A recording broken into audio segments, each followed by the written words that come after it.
Hey, I'm Alex for y'all that don't know, and today John and I are going to be showing you our house for all friends and families that haven't had a chance to see where we live in our traditional Japanese home. I hate my voice. If you hate my voice, that's cool. Mute it. Just if you're looking at something that you don't understand, I'm probably explaining it. So just unmute it for a second. You don't have to listen to the whole thing. Completely understand. So we're going to start in the master bedroom, and this is what you're looking at. We have our queen size mattress. In the barracks we had twin sizes, so this is definitely a step up, and there's enough room for both of us, if not too much room. Feels like an ocean on there sometimes. My favorite part of this room is definitely my little reading nook up there. As you can see, I have dream catchers and my books, and I have a little lucky bamboo plant that I got for luck, I guess. The room is very naturally lit. All rooms in the house are. This is the only room that we're going to be showing with the light actually on. If you look over here, you'll see this little cool thing kind of came with the house. It is actually a makeup desk. I would open it up and show you inside, but it's kind of messy currently, and then the pants down there just someone loaned me and I need to get back, so don't judge me on that. We have the babies, where the baby's going to be living for a few months while we first have the baby, so we can get used to the whole routine and everything already set up here. Again, this is only temporary. We're not permanently keeping the baby in a pack and play, but we have it here, and that is the bedroom. We'll move on to the living room and dining room areas. So the living room and dining room areas are connected. As you can tell, we have our nice little couch here, and we typically keep our coffee table shoved up against the couch because it fits almost perfectly in between this little nook here.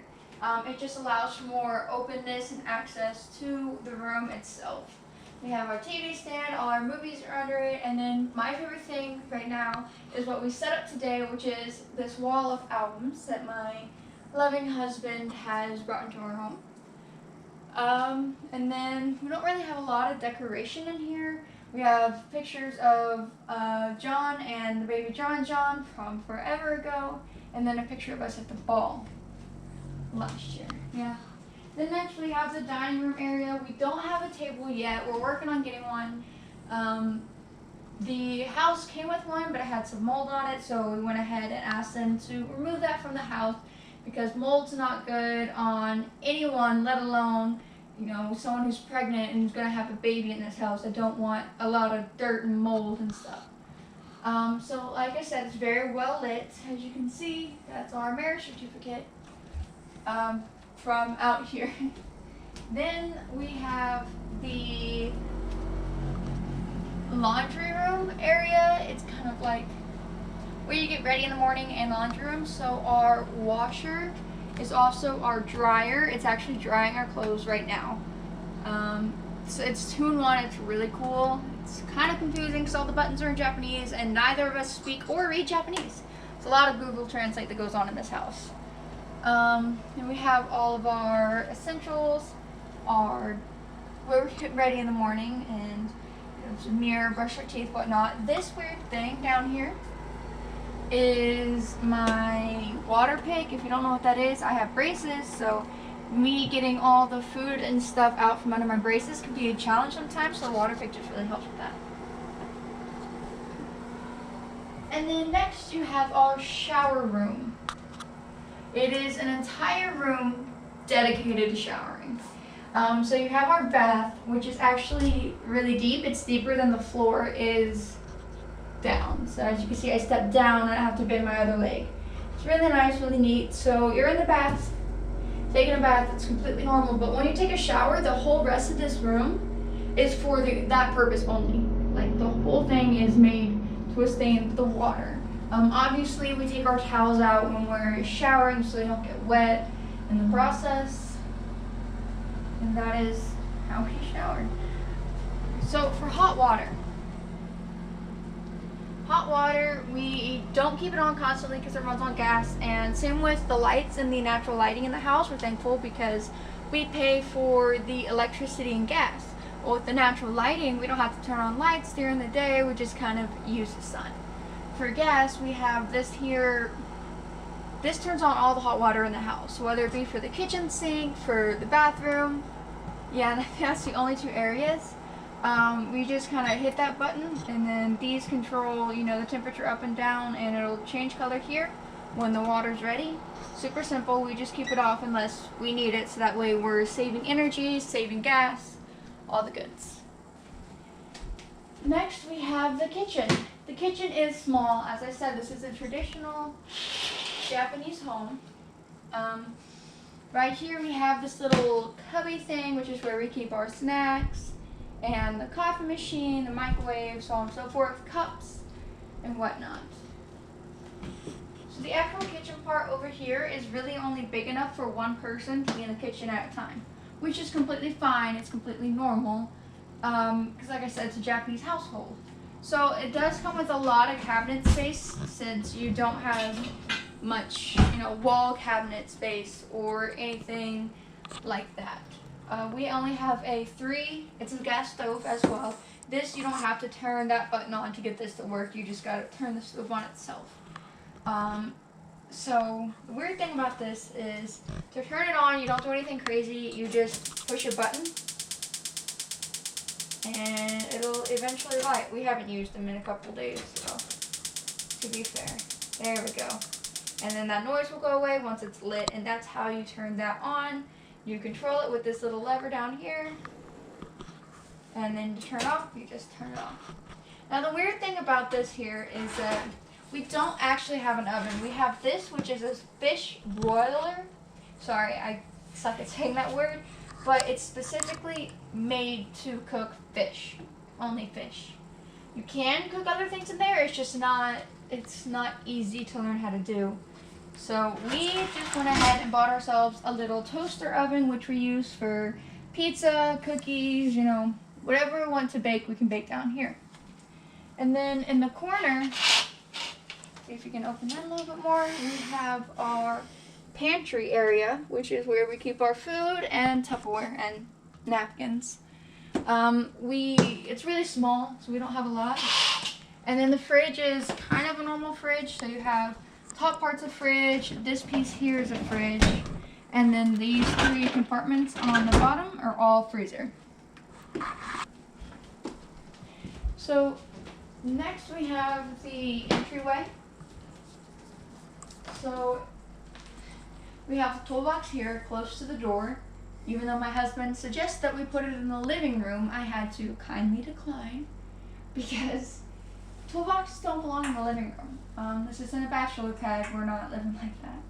So if you look right here, it's kind of like a mud room for y'all who know what that is. In a traditional Japanese home or anywhere in Japan really, it's rude to enter someone's house and still wear your shoes because you're bringing dirt and all types of other things into their home. Where in most houses, they don't have a dining room table, they just sit around on a padded floor and eat together like that. And even their bedroom, they won't necessarily have a bed, they have a padding on the floor that they just sleep on.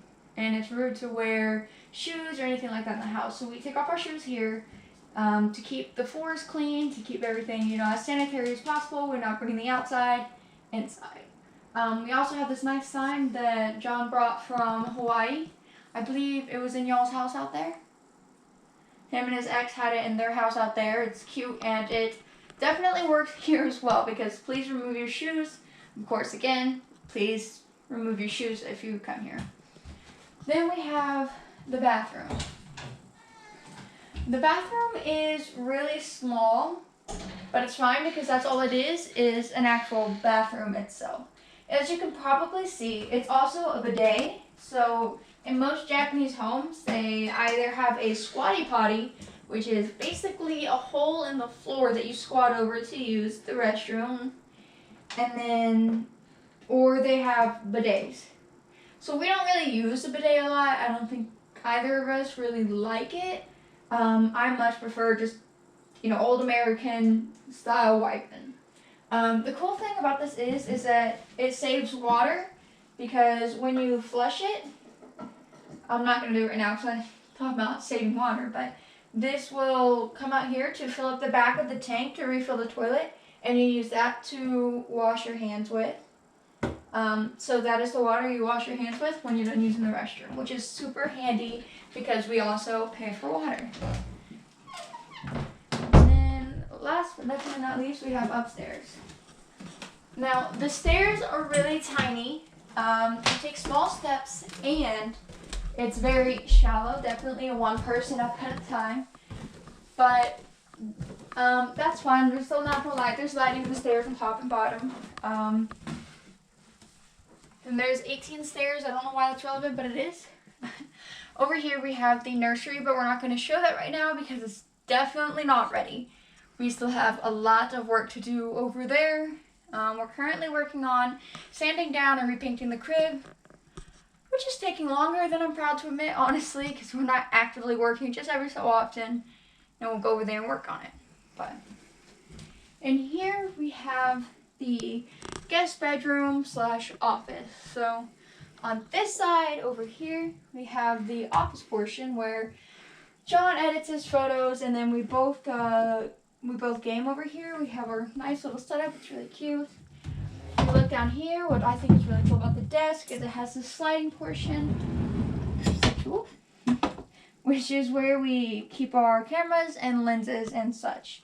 Because John does photography for us and for other people, and just for fun, really, honestly. The guest room does have a TV in here. Obviously you can use a little drawer. We have decorated it with posters that I brought. And then these three are paintings that John made for us when we were visiting with him in Mississippi. And then these three are from my sisters, younger. Obviously we have the bed. It is smaller than our bed, but this is a lot smaller of a room. So this is very nice size for this room, and honestly it's super comfortable. I prefer it over our bed, not gonna lie. I like to think of this as John's room if and when he can come over here, because the coronavirus and no one's really allowed to travel right now. We can't really go scoop him up and bring him back for a visit. So eventually when we are able to have him come here, this will be his room. No, it's upstairs. I'm not really too concerned about that because 9 out of 10 chance he's going to end up downstairs with us anyhow.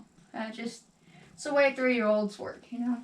This chest here is actually just full of toys for him. So it's like a toy box. He doesn't know exists, and hasn't ever seen any of these toys besides maybe a select few. But that is all of the house that we're going to show you today. We will show you the outside and the nursery and everything on a later day. I just wanted to give you all an update and let you know how it's coming along so far, and kind of give everyone who hasn't seen it yet a tour. This is one of my first videos, actually my first ever video that I plan on uploading to YouTube, so please don't be too harsh. Yeah, have a great day.